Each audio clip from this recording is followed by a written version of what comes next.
In a quiet school hallway, a little girl's tray slips from her hands, scattering everything across the floor. She freezes, embarrassed, until the school's millionaire owner, visiting for the day, kneels down beside her to help. What happens next melts every heart. The morning sun poured a golden light over Hillview Academy, making the tall brick buildings gleam like they had been freshly painted just for the day. It was the kind of school parents dreamed of for their children, a place where opportunities bloomed and futures were shaped. But Rowan Brooks knew that even the finest-looking walls could hide cracks. At 36, Rowan wasn't just a millionaire CEO. He was a man who had built his empire with his own two hands. His name carried weight in the business world, but for him, owning Hillview Academy wasn't about profit. It was personal. He had been a lonely boy once with no one to defend him, and he had sworn that any school carrying his name would be a place where no child ever felt small. Today, he wasn't coming as a distant owner signing checks from a corner office. Today, he was here to see, really see, how his school was running. A long, sleek black car rolled down the quiet street, the hum of its engine almost too smooth to hear. Children were scattered across the playground, their shouts and laughter mixing with the squeak of sneakers on asphalt. They were too busy playing to notice the man inside the car. But the driver knew who sat in the back, a man used to boardrooms and luxury, now staring out the tinted window like he was looking for something hidden in plain sight. The vehicle slowed to a stop. The door opened with a soft click, and Rowan stepped out. His tailored charcoal suit fit him perfectly, but his eyes, sharp, ocean blue, were softer when they fell on the children. There was a time he had looked at other kids from a distance, too shy and too poor to join their games. Now, standing here, he could almost hear the echo of his younger self. The headmistress rushed out, surprise flickering across her face. "Mr. Brooks, we weren't expecting—" "That's the point," Rowan interrupted gently, offering a polite smile. "I just wanted to walk around, see the place as it really is." She nodded, though her eyes darted nervously toward the staff inside. A surprise visit from the owner could make even the most confident teacher sweat. Rowan took his time crossing the courtyard, his gaze sweeping over the bright murals painted on the walls, the neat flower beds, the glistening windows. Everything looked perfect. But perfection could be a mask, and Rowan knew it. As he passed the classrooms, he peeked inside. In one room, a group of second graders huddled over a science project, their faces lit with curiosity. In another, a teacher leaned over a boy's desk, guiding his hand through a tricky math problem. Rowan felt a swell of pride, but he didn't stop moving. He walked through the hallways, his footsteps muffled against the polished floors. Children brushed past him, whispering in confusion. "Is that him?" Some stared openly at the tall, striking man they'd only seen in framed photos by the office door. Rowan didn't slow. His gut told him the real truth of a school wasn't found in scheduled tours or rehearsed greetings. It was in the places where no one expected him. Finally, his steps brought him toward the cafeteria. The hum of chatter and the clatter of trays reached him before he even opened the door. For some reason, his heart gave a small, uneasy twist. He didn't know why. Maybe it was a memory. Him at 7 years old, sitting alone at a lunch table pretending he didn't care about the laughter coming from across the room. The cafeteria doors swung open. Rowan stepped inside. His presence at first went unnoticed in the chaos of lunchtime, but his eyes began scanning the room with the same precision he used when studying business contracts. Every detail mattered. The smell of warm bread and soup filled the air, mixing with the sound of scraping chairs and the occasional burst of laughter. To anyone else, it might have looked like an ordinary lunch period. But to Rowan, there was something beneath the surface, waiting. He didn't know yet that in just a few minutes, something would happen here, something small to the world but huge to one little girl, that would remind him exactly why he had built this school in the first place. And he was about to walk straight into it. The cafeteria at Hillview Academy was alive with midday energy, forks clinking against plates, juice boxes hissing open, bursts of laughter echoing off the high ceiling. It was the kind of place where conversations overlapped so much that words turned into a low, constant hum. Near the far wall, away from the busiest tables, sat a little girl who didn't quite belong to the noise, Nova Leah. Only 7 years old, she sat with her lunch bag neatly folded beside her, her posture small, as if she was trying to take up as little space as possible. Her honey blonde hair was tied in 2 perfect braids, each secured with a pale pink ribbon that matched the faded sweater she wore. Nova was new, so new that most kids didn't even remember her name. She had arrived 2 weeks ago, carrying not just a backpack but the heavy feeling of being the new girl in a place where friendships had been formed years earlier. Her usual seat was near the corner, close to the wall where no one would bump into her. But today, the spot was already taken by a group of 4th graders, their laughter spilling into the air like they owned the table. So, clutching her lunch tray in both hands, Nova began the careful journey through the maze of tables and swinging backpacks. Her little arms trembled slightly, not from the weight of the tray, but from the pressure of walking through a crowd that wasn't hers yet. She didn't notice the group of older kids watching her from the left side of the room. Their grins were sharp, the kind that didn't come from kindness. They had noticed her from the first day, noticed her quietness, her thrift store clothes, her simple lunches, and decided she was an easy target. As Nova passed them, balancing her milk, mashed potatoes, and small sandwich, one boy shifted in his seat. His sneaker slid out, just barely, enough to blend with the movement of the crowded room. Her foot caught. Time seemed to tilt sideways. The tray jolted upward before gravity claimed it. The small carton of milk tumbled, bursting open mid-air, spraying white droplets across the polished floor. A mound of mashed potatoes slid off the plate, rolling under a table like an abandoned snowball. The sandwich, the one her grandmother had made with care, landed face down, the bread instantly clinging to the dusty floor. The sound of the tray hitting the ground cracked through the cafeteria like a dropped cymbal. And then it happened. Laughter. It didn't start slow. It burst instantly from the mouths of several kids, spreading like wildfire. High-pitched giggles, cruel chuckles, even the deep snickers of older boys who thought it was the funniest thing they'd seen all week. Nova froze. Her cheeks burned hot, her vision swimming as her eyes darted between the food on the ground and the rows of faces staring at her. The noise in the room seemed to grow louder, each laugh like a stone being thrown at her small frame. She bent down on instinct, her trembling hands reaching for the carton of milk, but her fingers slipped on the wet floor. Her breath caught in her throat, not because of the mess, but because she could feel it. Every eye was on her. No one moved to help, not the kids at the table beside her, not the teachers across the room. They just watched, their expressions a mix of awkwardness and detached amusement. Nova wanted to disappear, to somehow melt into the floor so no one could see her. Her heartbeat thudded in her ears and her throat tightened until it hurt to swallow. Somewhere in the far corner, a chair scraped loudly against the floor. Nova didn't know it yet, but that sound was about to change everything.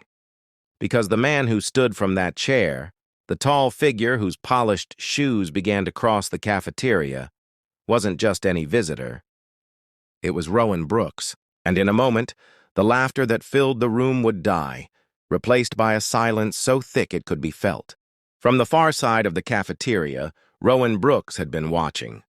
He hadn't meant to linger when he first stepped in. He was simply scanning the room, noting the cleanliness, the order, the way students interacted. But when the small girl with the honey blonde braids stumbled, when her tray clattered to the floor and the mocking laughter erupted, his chest tightened in a way he hadn't felt in years. He saw her freeze. He saw the way her shoulders curled inward like she was trying to make herself smaller, trying to disappear. He knew that feeling too well. Rowan's steps began to quicken. The sound of his polished shoes clicking against the cafeteria tiles cut through the noise like a metronome, sharp, steady, impossible to ignore. At first, no one noticed him moving toward the little girl. The laughter was too loud, the attention still fixed on the mess at her feet. But as his tall frame drew closer, students began to notice. Conversations faltered. A few nudged each other, whispering his name with disbelief. And then he stopped, right in front of Nova. She had her head bowed, small hands fumbling to grab the milk carton and the sandwich. A smear of mashed potato streaked across the floor beside her, and the tray lay on its side. Rowan's heart clenched. She was alone in this moment, even in a room full of people. Without a second thought, Rowan did something no one expected. He lowered himself down, one knee hitting the floor with a soft thud, his expensive suit jacket brushing against the tile. His movement was so sudden, so uncharacteristic of a man of his stature, that the laughter didn't just fade. It stopped entirely, like someone had cut the sound from the air. Every eye turned to him. "Hey," Rowan said softly, his deep voice steady, carrying a warmth that wrapped around the trembling child. "It's okay, Nova." Her head snapped up in surprise. He knew her name. How? She blinked at him, confusion flickering across her face. "Everyone drops things sometimes," he continued, offering her a small, reassuring smile. "Let's clean this up together." He reached for the scattered items without hesitation. The milk carton, the sandwich. He handled them gently, not with disgust or frustration, but as if they were nothing to be ashamed of. Around them, the cafeteria felt like it was holding its breath. The group of older kids who had tripped her shifted uncomfortably in their seats, their smug expressions dissolving into guilt. Teachers stood frozen, unsure whether to step in or simply watch the powerful man, owner of their school, kneel beside a 7-year-old girl like she was the most important person in the room. Nova's small fingers brushed against his as they both reached for the same plate. She flinched at first, still tense, but his calm presence seemed to steady her. He didn't rush her. He didn't look around to see who was watching. His entire focus was on her. Rowan glanced at the mashed potatoes sliding under a table and gave a tiny grin. "Looks like these are trying to run away from us," he said lightly. For the first time that day, Nova let out the smallest, almost shy laugh. It wasn't much, but Rowan caught it, held it in his heart like it was something fragile and rare. As they gathered the last of the mess, Rowan straightened slowly, offering her his hand. She hesitated, then placed her tiny palm in his much larger one. The silence in the room felt different now, not cruel but respectful. Everyone understood something had shifted. Rowan didn't lecture. He didn't glare. He didn't need to. The sight of him on the cafeteria floor beside Nova said more than any speech could. Rowan picked up the sandwich from the floor, careful not to let any judgment show on his face. It wasn't the sandwich itself that bothered him. It was the way it had ended up there, pushed by cruelty and indifference. Without a second glance, he set it aside. He looked toward the lunch counter where the lunch lady was frozen mid-motion, her eyes darting between him and the mess. "Can we get a fresh plate for Nova?" he asked, his tone polite but firm. Then, with a small, warm smile that softened the steel in his voice, he added, "And make it extra special." The woman's lips curved into a nervous but genuine smile. "Of course, Mr. Brooks."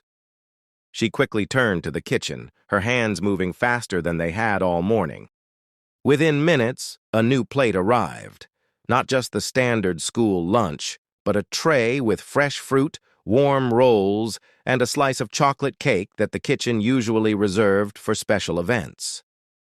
Rowan took the tray himself, carrying it with care as he guided Nova away from the scene of her embarrassment. He didn't take her to the far corner where she usually sat alone. Instead, he led her to a clean table in the center of the room, a place where everyone could see. The chatter in the cafeteria dropped to a murmur. Students craned their necks. Teachers pretended not to stare. The owner of the school, the millionaire CEO himself, was sitting down at a table with a second grader. Rowan set the tray in front of her, then pulled out the chair beside her and sat. He didn't act like a man doing charity. He acted like he was sitting with a friend. Nova's wide eyes flicked between him and the plate of food. She wasn't used to being the center of attention, and part of her still wanted to shrink away. But Rowan's presence was steady, grounding. As they began eating, Rowan spoke first. "Do you like it here?" His voice was casual, but there was a note of genuine interest. Nova hesitated, her fork hovering above the mashed potatoes. "Mostly," she said finally, her voice so soft it was almost lost under the hum of the cafeteria. "But some kids laugh at me because I don't have fancy lunches."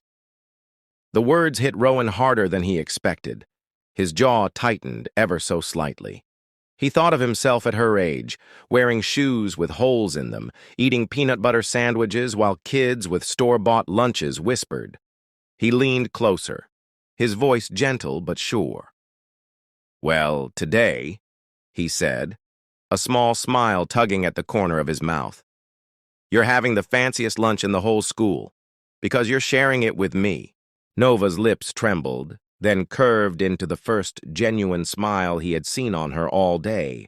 It was small, but it was real, and it reached her eyes. They talked as they ate.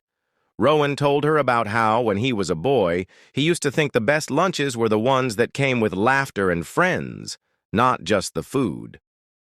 Nova listened quietly, taking in every word. She told him about her grandmother, who woke up early every morning to pack her lunch, about the books she liked to read, about the stray cat that sometimes followed her home. Every word she spoke seemed to lighten her shoulders a little more.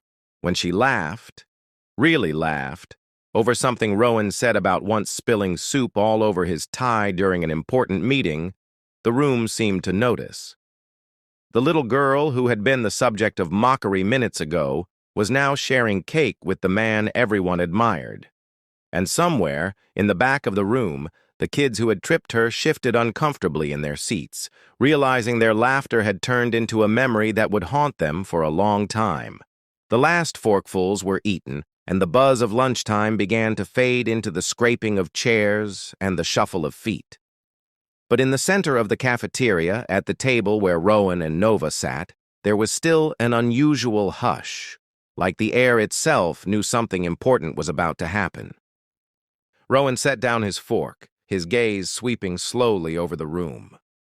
He could feel the stares, the curiosity, the unease, the lingering embarrassment from the earlier incident. This wasn't the kind of silence that followed a simple meal. It was the silence before a choice. He rose from his chair, the movement alone drawing every eye to him. The room stilled completely. Even the lunch staff froze in place. "Listen up," Rowan said. His voice wasn't loud, but it carried, reaching every corner of the cafeteria. It was firm but not harsh, calm yet impossible to ignore. "In this school," he began, "we respect one another." A ripple of stillness moved through the students. "No one here is better than anyone else," he continued. "Not because of money, not because of clothes, not because of what's on your lunch tray." He paused deliberately, letting the words settle into the hearts of the children before him. Every single student matters. The weight in his voice made it clear that this wasn't just a rule. It was a truth he lived by. Rowan's gaze shifted then, locking onto the group of older kids who had tripped Nova. The confident smirks they'd worn earlier had vanished. Now, under his unwavering stare, they squirmed in their seats. One boy looked down at his lap, another fiddled with his fork as if it were suddenly the most fascinating thing in the world. He didn't have to call them out by name. His eyes said enough. The shame that flushed their faces was its own punishment. Rowan softened his expression just slightly, looking back at the rest of the room. "It's easy to laugh at someone else's mistake," he said, his tone quieter now, but no less powerful. "But it takes real strength to help them instead. I hope every one of you chooses strength." For a moment there was nothing, no shuffling, no whispers, just a thick, thoughtful quiet. Then, slowly, students began to exchange glances, not of mockery this time, but of understanding. Something invisible shifted in that moment. The cafeteria no longer felt like the same place it had been just 20 minutes ago. The sharp edges in the air softened, the unkind whispers dissolved before they could even form. Nova, still sitting at the table, felt it too. The weight on her shoulders seemed to lift just a little. She didn't feel quite so small anymore. As the bell rang and students began to file out, some glanced at her, not with laughter, but with something new in their eyes. Respect, maybe, or at least recognition. For the first time since she'd arrived at Hillview Academy, Nova wasn't invisible. Rowan didn't rush as he walked Nova through the hallway, his long strides slowed to match her smaller ones. The hum of classrooms faded behind them, replaced by the quiet sound of their footsteps against the polished floor. Nova glanced up at him. Her cheeks were still a little pink, but now from warmth rather than embarrassment. "Thank you for helping me," she said softly, her voice almost shy. Rowan looked down, meeting her eyes with a small smile. "You helped me too." Her brow furrowed in surprise. "I did?" "You reminded me why I built this school in the first place," he said gently. "To protect and guide kids like you. To make sure no one feels small or forgotten here." Nova's fingers tightened slightly around his hand as if holding on to that promise. When they reached her classroom door, Rowan crouched down so they were eye level.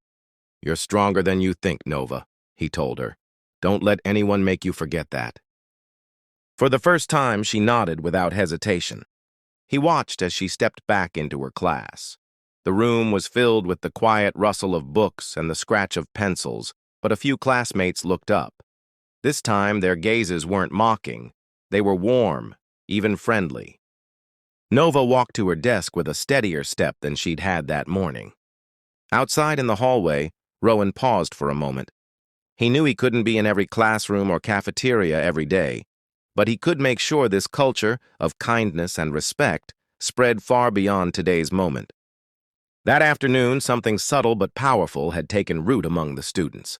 The ones who had laughed now understood that cruelty could be seen, and it could be stopped. Others realized that even the most important person in the building wasn't too important to kneel on the floor for someone who needed help. The image of Rowan Brooks, millionaire CEO in his tailored suit, kneeling to pick up a child's lunch, stayed in their minds. It whispered a quiet lesson. True worth isn't in money, status, or the brand of your shoes. It's in kindness. It's in courage. It's in how you treat people when no one's watching, and when everyone is. From that day on, no one dared laugh at Nova again. And though the cafeteria tables filled with the usual noise and chatter, there was a little more warmth in the air. Proof that sometimes one small act can change an entire place.